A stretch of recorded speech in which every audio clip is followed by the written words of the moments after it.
Hi, this is Scott Bradfield. This is the third week of writing novels, and I want to talk today about reading novels and learning from other novelists. As a teacher, and most teachers of writing, creative writing will tell you this, our biggest job is not telling you how to write books or telling you how to write good fiction. Our jobs seem to be trying to help you learn from reading good writers. There are no rules to writing in terms of, you must do this, you must do that.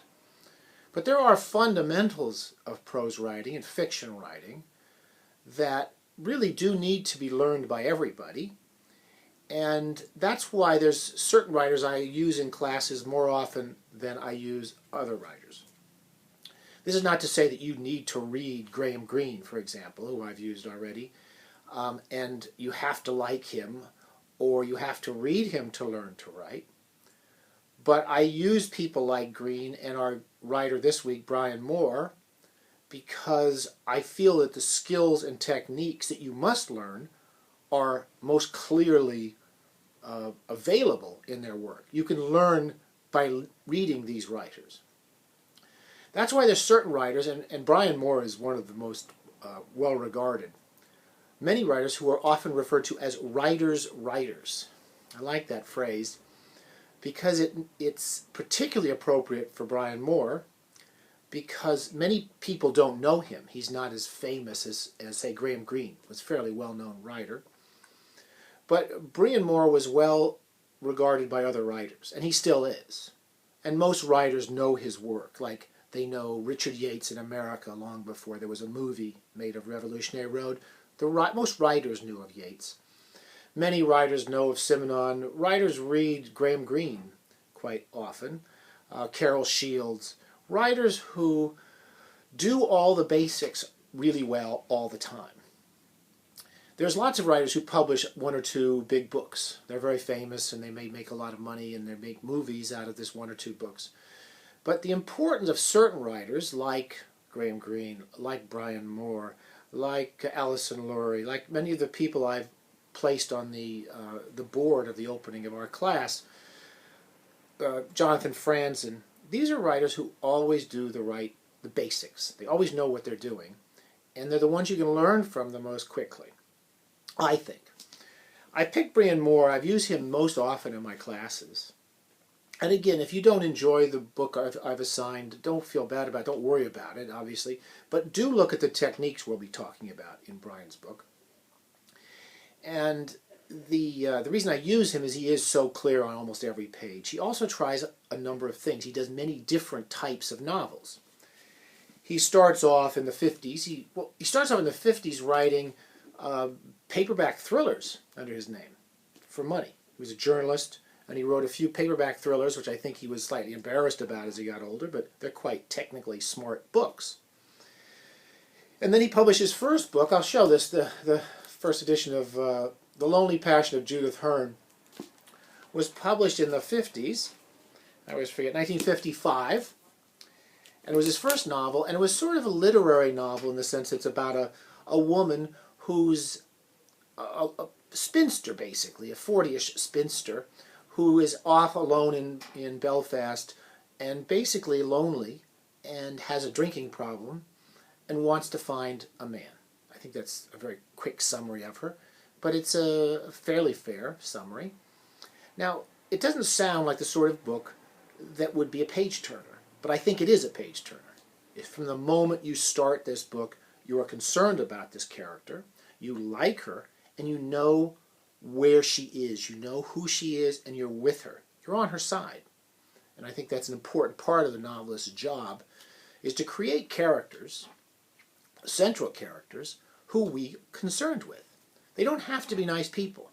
Raven is not a nice man, but when you read A Gun for Sale, you're on his side through parts of the book, just as you're on the side of one of his victims, who he kidnaps. You're behind their viewpoint. And that's the toughest thing to do as a novelist over a long haul. Brian Moore is not somebody who did it a few times. He did it 20, 25 times. He wrote very different types of books. All of them are very strong. Lonely Passion of Judith Hearn is one of his most famous books. But late in his career, he began to write sort of thrillers. This is The Lies of Silence, set in Belfast during the Troubles. It's a really good thriller, and it's also a very good literary novel because you're quite wrapped up in the point of view of the character, and it's an honest book, and it's not a kind of, James Bond superhero. It's a normal guy caught in the middle of this terrible political conflict. During the last few years of Brian Moore's life, again, he was regarded by other writers. I put a quote by Graham Greene up there, and Graham Greene was a very smart reader. And he always pulled off whatever he tried to do. He wrote historical novels.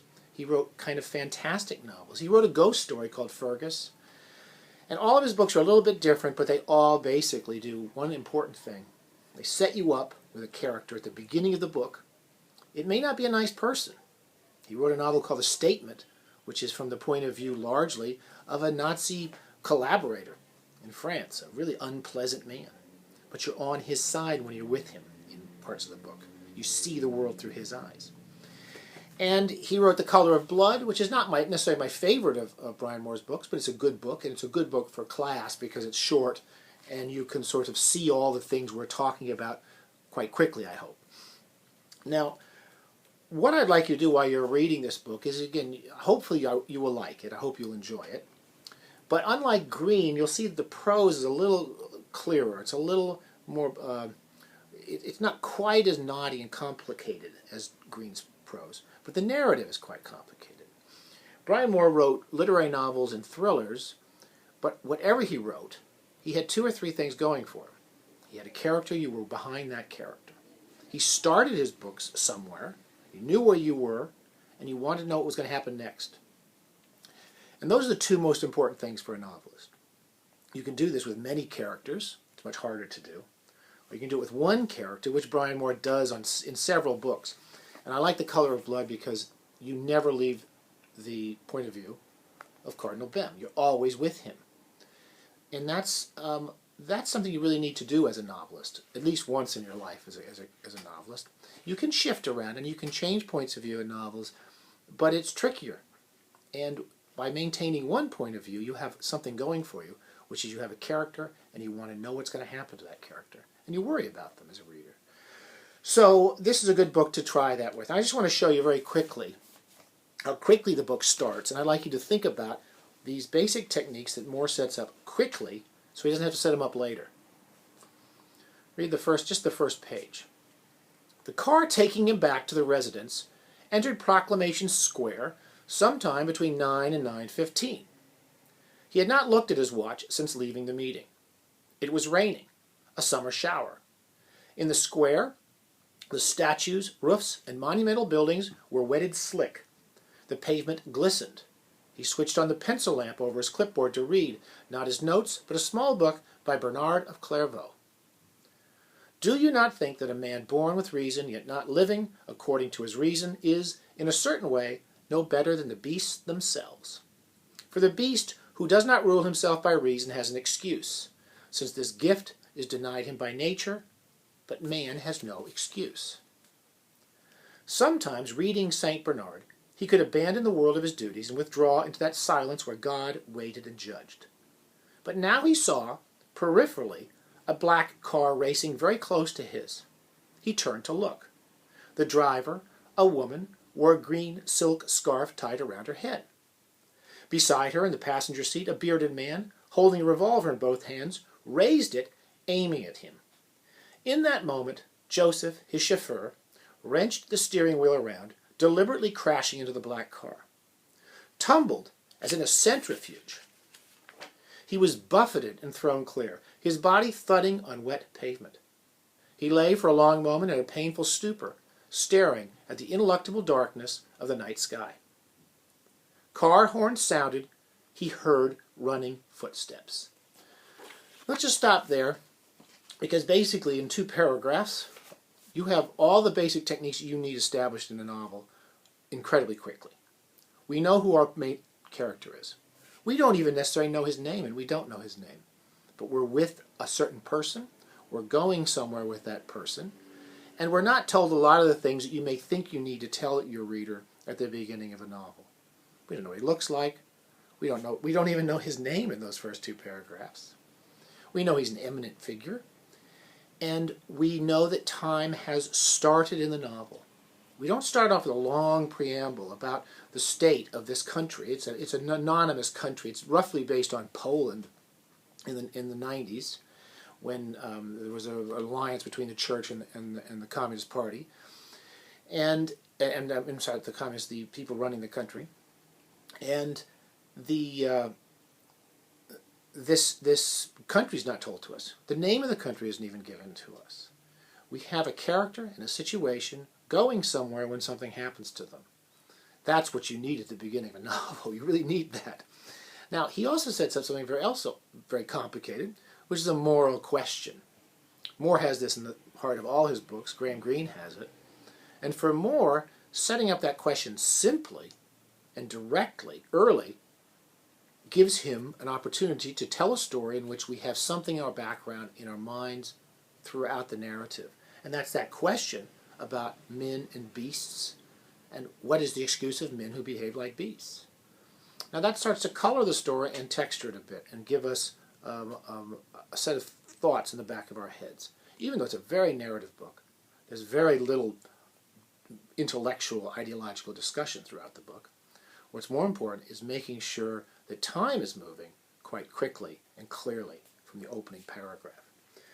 Again, if you look at these paragraphs and look at the sentences in the paragraphs as you move forward, you always know who the story's happening to, and you know when you are, and you know you're moving forward. And that's one of the most important aspects of any type of thriller. And you might just look at some of the way he uses active sentences and actions. When you come to that section on page 2 and he's lying in the street, car horns sounded. He heard running footsteps. Above him, looking down, was a young woman, a green silk scarf tied around her head, her face bleeding, pockmarked by tiny chips of glass. He raised himself to a sitting position and saw a large, dark stain on her thigh where blood had oozed through her dress. "Are you all right?" he asked foolishly. "Are you hurt?" She did not answer. Very simple language. It doesn't look particularly clear or super intelligent, but narratively it's very clear. And he always knows where he's going with whatever book he writes. And what I'd like you to see in that is what we're seeing from Bem's point of view, and we're seeing it as it occurs. Those are the basic narrative techniques that you all need to learn, whatever type of novel you want to read. And that's why I suggest you read people like Brian Moore. And we'll talk more about this book next week. I'm running out of a little time. Okay, see you next week, and I'll try to announce our guest writer, our first guest writers next week. Okay, bye.